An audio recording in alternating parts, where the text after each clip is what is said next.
and yet you still have in some corners, particularly, and I think the evidence is particularly strong to high school students, there's a lot of bullying if you're gay or if you're different or you're a minority. There's still a lot of that goes on, and I think there's just this sort of image, there's this impression, Daniel Marins, that is just something that's sort of juvenile, that when people become adults, that becomes something of the past.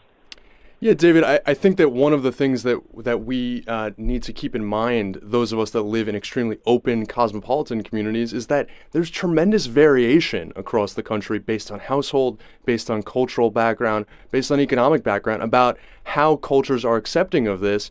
I have and I think of my many close friends who struggled with coming out of the closet and what that was like. A friend, who comes from a sort of a family of very sort of, I guess, frankly, masculine carpenters in Boston, and he's my age, and I don't think his father knows yet, and those are really, really hard. None of us, I don't know what that's like at all, but I think that the other thing that I always appreciate about the gay rights revolution is that I'm not an alpha male, I'm not a jock, and all men and all women benefit when our definition of what is acceptable for a member of our own gender expands. And we can be free to be also, maybe you're not gay, but maybe you're a little bit effeminate. Maybe you want to be accepted for who you are as well. And I think that as a result, we have all gained from that.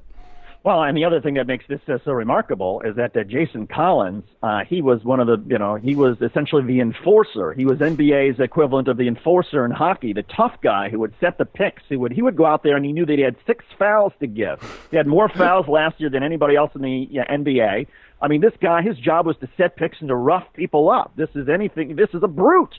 And so the fact that he can have that role, and on the basketball court, he can be as tough as nails and the person that everybody fears, and yet his sexuality is his, and he can be however he wants. I think that's what makes this so incredible. Coming up, we're going to talk with the Sports Illustrated writer, senior writer, John Wertheim. It was his magazine that broke the story that got the scoop. We're going to talk with him about how they did that. John Wertheim, one of the best sports writers in America today, right up there with Dave Zarin. We'll talk with him next when Take Action News continues right here on